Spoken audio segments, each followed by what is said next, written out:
Wisdom Teachings with David Wilcock. This is Gaiam TV, and we're here with another incredible episode, going into the deepest mysteries that have been locked away for eons of time. Humans existing all throughout the cosmos, far more ancient than anyone who's ever been on Earth, and a plan for human evolution written into the mind of the galaxy. In this episode, I'm going to argue that humans have been visiting us for a long time, and they are the ones who gave us the prophecies. Now, here we're going to actually see what they look like from paintings, from sculptures, and we're going to have archaeological digs where we find the skeletons and see the remains of these people. We're also going to discuss once again the prophecies of what they gave us and where it's going. And one of the benefits of being a Gaiam TV subscriber is that you get to ask me questions, and we pick the ones we like the best, and you then submit those questions to us on a video. And if your video is good quality, keep the question to less than 60 seconds, we will use it on the show. So you'll be here on my screen, and everybody will get to see you. You do a nice close-up on your face in the camera. Everybody will get to see you in my show. And I do believe that this is going to be something that will survive for a long, long time. I'm taking a lot of my best material that used to cost $295 to see for the weekend. And I'm taking a lot of that material and putting it into this show, specifically because I want the information to be available to people at a much lower price point, and I want it to be immortal. I want this to really last. And when you're a Gaiam TV subscriber, you get access to over 5,000 unique spiritual, metaphysical titles, as well as health and fitness videos, over 50% of all the yoga videos that have ever been made. And I know that you can go to the store and buy those and spend a lot of money, but they're all available here. So that's some of the benefits of membership. I highly recommend it. Today we're going to talk about the prophecy of the Founding Fathers. I'm going to recapitulate some of what I said before.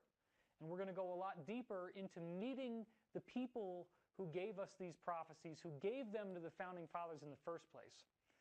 The Great Seal of the United States on the dollar bill, as I've been saying, is very enigmatic because we see Annuit Septis and Novus Ordo Seclorum. Annuit Septis actually translates as year begins, Annu annual, Septis conception, and that means the great year, the 25,000-year cycle.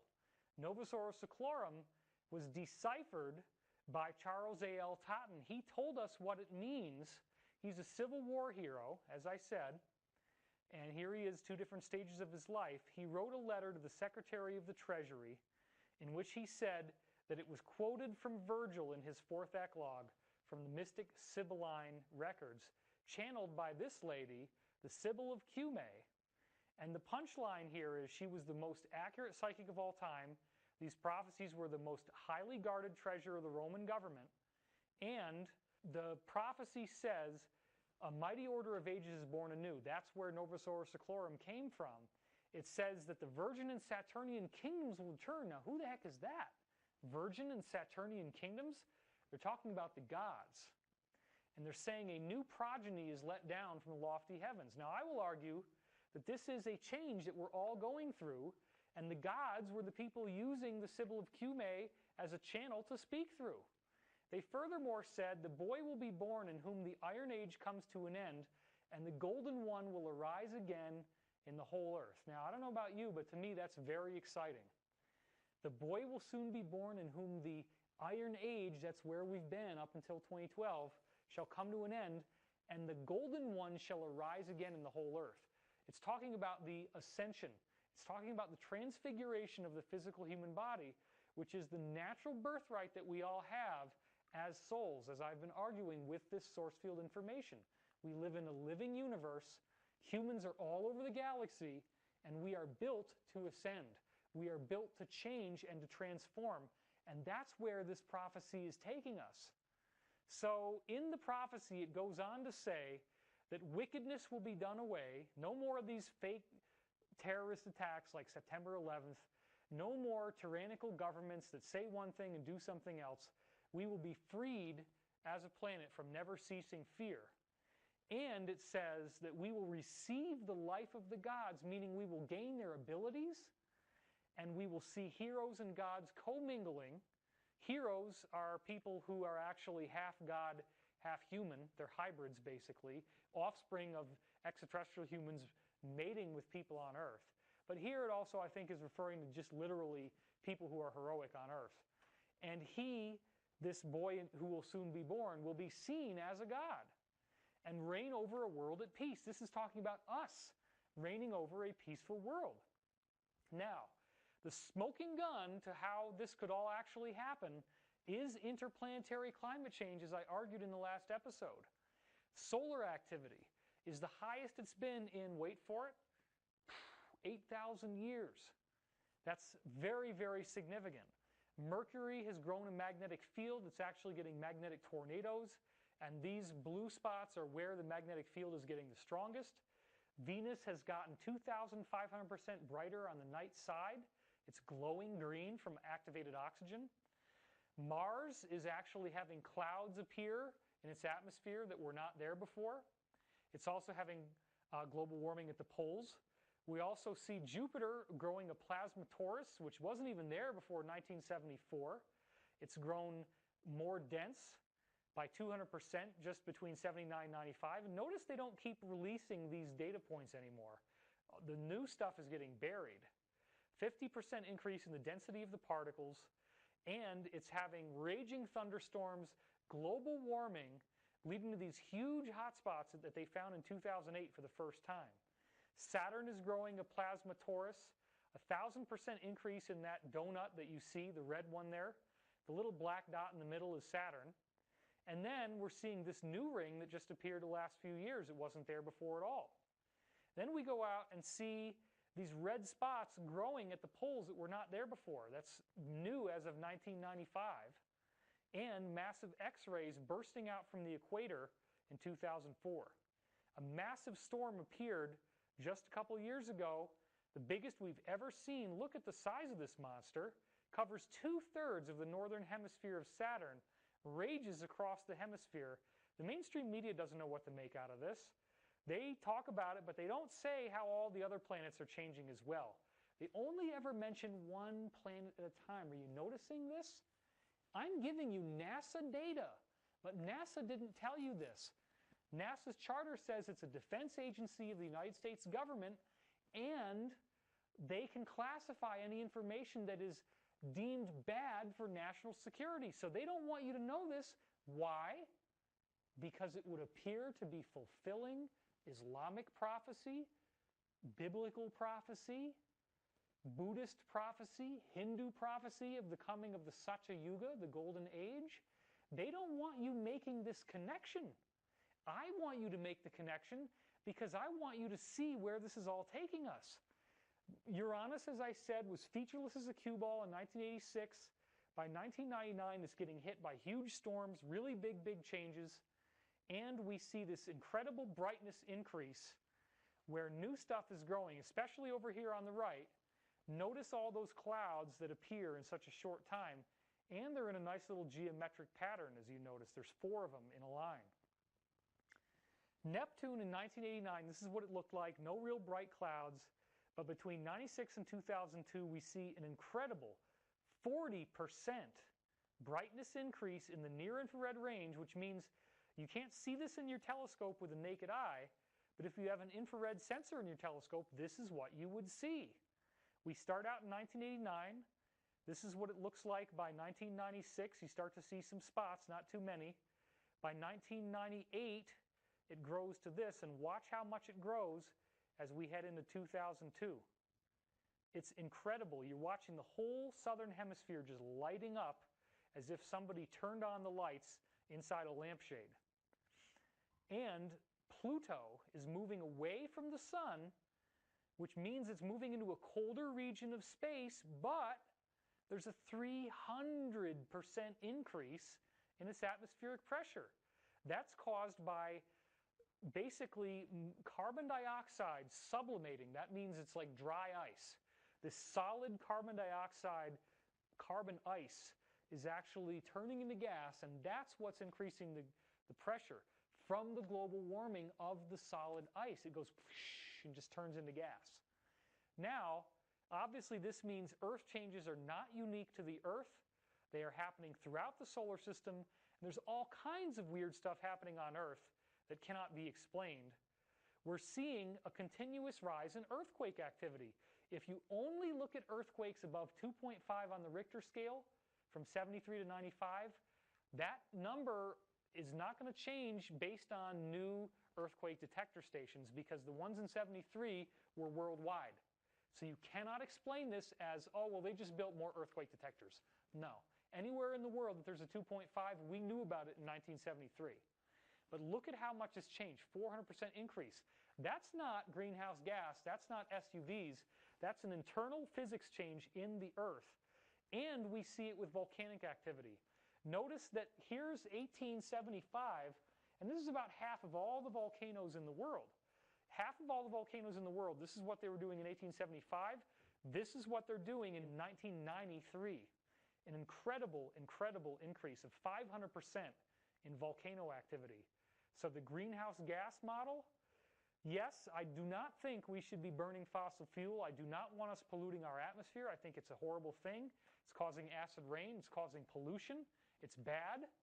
But it doesn't explain what we're seeing in galactic energies changing the solar system like this.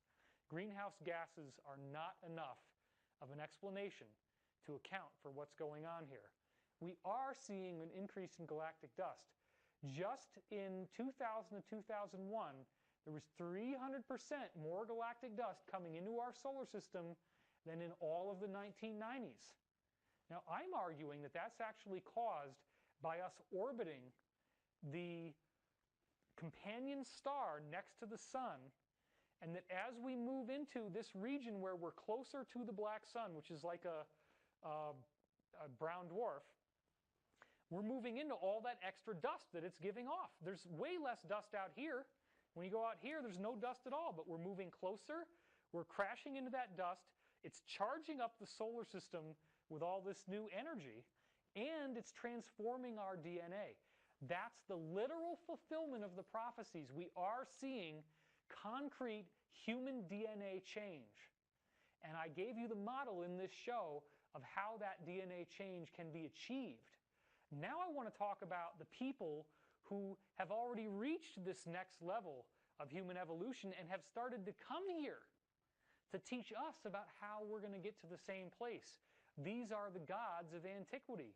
So who were they, and how did they get here? Where did they come from? I want to talk about the Bible first. This is very important because the Bible is the most extensive record of extraterrestrial contact that's ever been documented. When we look in the Bible, they talk about angels. We have multiple levels of angels. This is very important. The highest one is seraphim, which represents the fiery spirits. They're very high-level angels. We have cherubim, the all-knowing. We have the thrones, which are the ones with many eyes. We have dominions who carry the scepter and the sword. Then we have virtues, the brilliant shining ones. Then we have powers who prevent the fallen angels from taking over the world.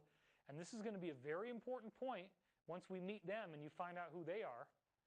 Principalities, who are guardian angels that guard over cities, nations, and rulers.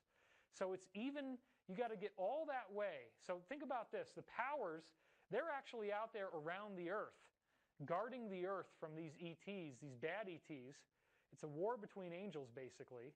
And they're guarding the earth. And then you got to knock down to the next level just to get to the ones that watch over nations, rulers, and cities. So presidents and emperors and kings and queens would actually have ETs guarding them from the bad guys. And some other kingdoms on earth were actually cutting deals with the bad guys, as we're going to see. Now, in order to understand this and where the Bible is really telling us the truth, you got to look at some of the words and see how their definitions were mistranslated by the Roman government. Why? To keep you ignorant, so that you don't know the truth of who's been here, because back in the old days, ETs were coming and going from the earth all the time. And it's written in the Bible. The word heaven is a big clue. It appears 700 times in the Old Testament, where it appears as the word shamayim in Hebrew. Shamayim becomes Uranos when it goes into the New Testament Greek. In every other document from the same time period as the Bible, except the Bible, Shamayim and Uranos translate as sky, outer space, cosmos, or universe. Isn't that interesting? And every other work besides the Bible, you can go back and read them, and that's how the word's translated. The only reason why it's not that way in the Bible is the Roman government didn't want you to figure out where these people were coming from. Now check this one out. The word God. This is really contentious, but hey, I'm going for it. Elohim is the word, the original Hebrew, and it's plural. It's not a singular word, and the word means mighty ones. Whoa. It appears 2,750 times in the Old Testament. And the Hebrew writers used the word for both benevolent and malevolent entities. Now, I want to point something out here. This data comes from BibleRealityCheck.com. The man who wrote this, who put this research together, is a die-hard Christian. He is not trying to overturn Christianity. It is not some antichrist plot to lure you away from your faith in the Bible. It's more about, let's look at the Bible without the blinders on that the Roman government created for the purpose of creating a government that could be used through religion to control the people. Let's get rid of all that. Let's find out the truth that they wanted to conceal, because they don't want you to know this stuff. What is it that they don't want you to know?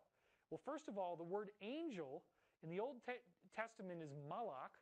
In the New Testament, it comes out as angelos in the Greek.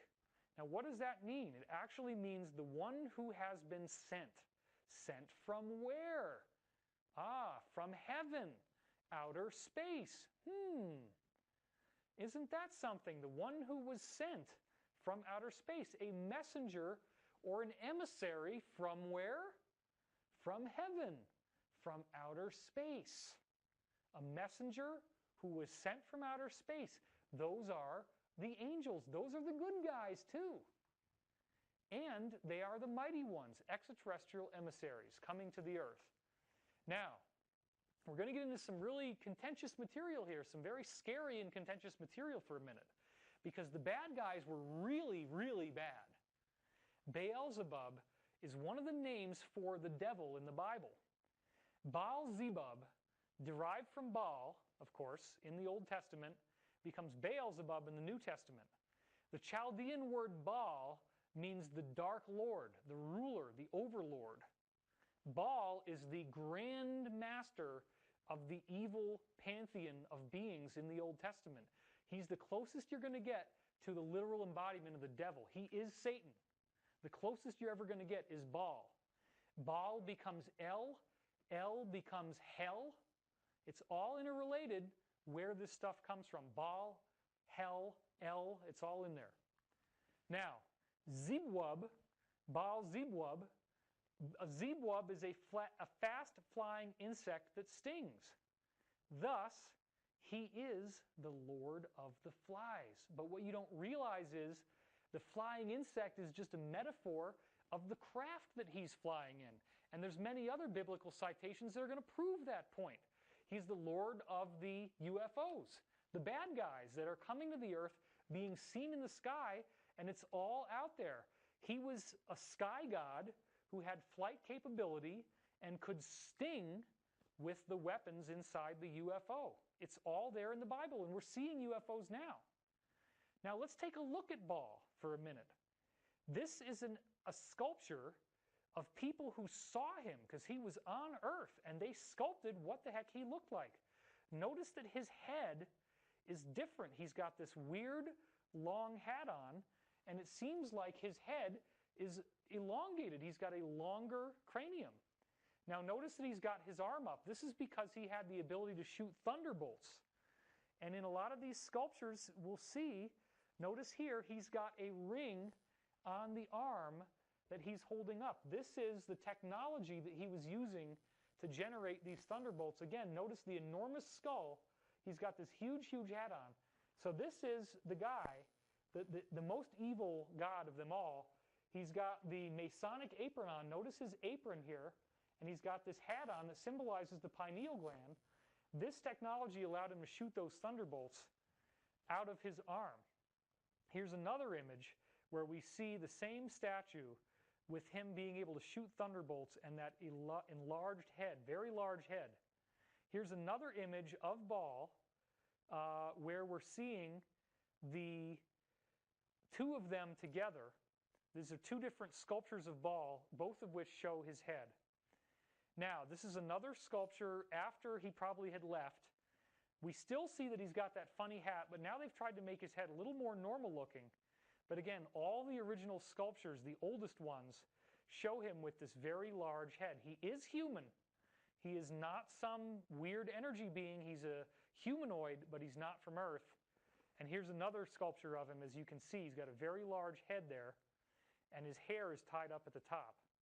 Here's another example of him. You can see these sculptures from old times where his head is drawn very large. Here's another. These are really old ones. Now this in the middle, this is the minion of Baal is Moloch. Moloch is shown with the head of an owl or the head of a beast like the ox. And if you notice in this image, is very disgusting tradition that they had of sacrificing babies to Moloch. Human sacrifice. That's where this all started back in the time of the Bible. The valley where this was done was called Ga Ben Hinnom. And in the New Testament, it became Gehenna. Gehenna became the garbage dump after the child sacrifices stopped. And Jesus would say that you'd go to Gehenna if you committed sin. But in the Sermon on the Mount, Jesus actually said that you could go to Gehenna for something as simple as calling your brother a fool. Are you really going to get sent to hell and burn for all eternity just for calling somebody a fool? No. So Jesus used this, what had stopped being a place of child sacrifice, he then used it as a metaphor to indicate the cycles of karma in which your karma is burned off. But in the old days, these Chaldean gods actually did take child sacrifices, and notice that they're drawn as being larger in size than humans on Earth. They were giants. But not all of them were bad. Now, there's a legend in the Bible of these three angels, Shadrach, Meshach, and Abednego, who were presented to King Nebuchadnezzar, and they looked just like you and me. They looked human, and he said, you guys aren't anything special. You're just people like us. But everybody said, well, they can walk on water, they can fly, they can do all this great stuff. So he said, I want to prove that these people are something special. Set the furnaces burning, that the same furnaces they'd use to sacrifice children. Set the furnaces burning, throw them in there, but make it 7 times hotter than it takes to roast human flesh. That's what we see in this chapter of the Bible, Daniel 3:19, 28, through that section. What we see is the king's high officials gathered around after these guys had been thrown in that oven, and they walked out unsinged. The fire had no effect on their bodies, nor was the hair on their head singed. The king responded and said, blessed be the mighty ones of Shadrach, Meshach, and Abednego, who sent their emissary, i.e. extraterrestrial angel, to deliver their servants. So the good guys had massive magic powers as well. Melchizedek, another good guy, described as an immortal being, no earth human heredity, implied that he is an ET or Elohim, and he was so extraordinary that the Hebrew author would not give very much information about him at all. Deuteronomy, which is a really crazy book because there's some crazy stuff in there. Deuteronomy 33:26 says, there are none like the mighty ones of Israel, i.e. Elohim, who ride from outer space, heaven, to your help and through the skies majestically. These people were here in person. Psalms 68, 33 through 34. To him who rides through the distant cosmos, which is from ancient times, his strength is in the skies. Well, that sounds pretty interesting. He's riding through the cosmos to get here, and his strength is in the skies. You're looking at an extraterrestrial. They're talking about extraterrestrial beings coming to the earth in the Bible here. Here's another great one, Isaiah 19:1. Behold, Yahweh is riding on a swift cloud. Wonder what that means. How did that get translated after X number of rewrites and revisions and so forth? The cloud, of course, is a UFO, and it makes sense because we're seeing the sculptures of Baal. He's got a really big head. He doesn't look like a regular person. We're seeing that outer space is the real meaning of heaven, that emissaries are the ones sent. That's what angel means, sent from heaven, from outer space. They've got their craft. They're riding on a swift cloud. It gets better. Watch this. Isaiah 66:15. Behold, Yahweh will come in fiery chariots that burn like the whirlwind. They're flying like the whirlwind. They're on fire, and they're burning up there in space. They literally look like fiery chariots in the sky. His strength is in the skies. Psalm 68:17. The chariots of the mighty ones are myriads, thousands upon thousands. Yahweh is among them. These were being seen in the sky. Thousands of UFOs in the sky. Now, why has that stopped in modern times? I believe it's because there's a war, and the good guys are prevailing over the bad guys, and everybody had to clear out. The bad guys had to get defeated. Back in the Chaldean times, you had guys like Baal being sculpted with these very large heads, and they're literally accepting child sacrifices. People are sacrificing children right in front of them. That's not nice. But there's been a war going on. That's the real Battle of Armageddon. It didn't just start recently. It's been going on since about 1000 BC, according to the Law of One, and I believe that's true. Let's take another one. I want to show you some of these examples of ETs around the world.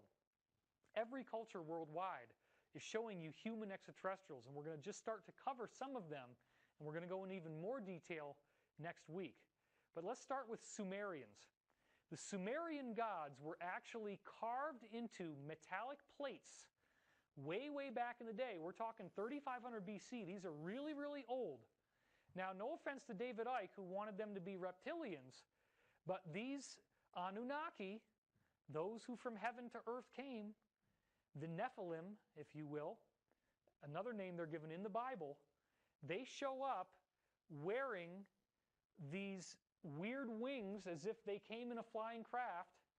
And this is Inanna. This is the female goddess. She's got a human face. Look at the size of the lion compared to her. Isn't that something?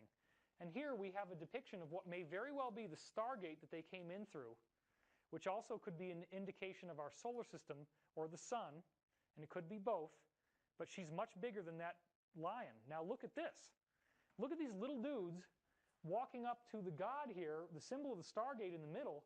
Look at how much bigger he is than them, and here's another guy hovering on top. These people are giants. They're estimated to be 12 to 14 feet tall. There's multiple records in the Bible of people interacting with giants. And then the funniest part to me is that here he is wearing wristwatches. Look at that. You can see that he's wearing wristwatches. So now I'm showing you just the beginning. Sumerian gods that became biblical gods. I showed you the elongated skull, and we have only just started your wisdom teachings on extraterrestrial humans coming to the earth and giving us messages. We'll be back next week here, Wisdom Teachings with David Wilcock on Gaiam TV. Thank you for watching.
Welcome to Wisdom Teachings with David Wilcock. That's me.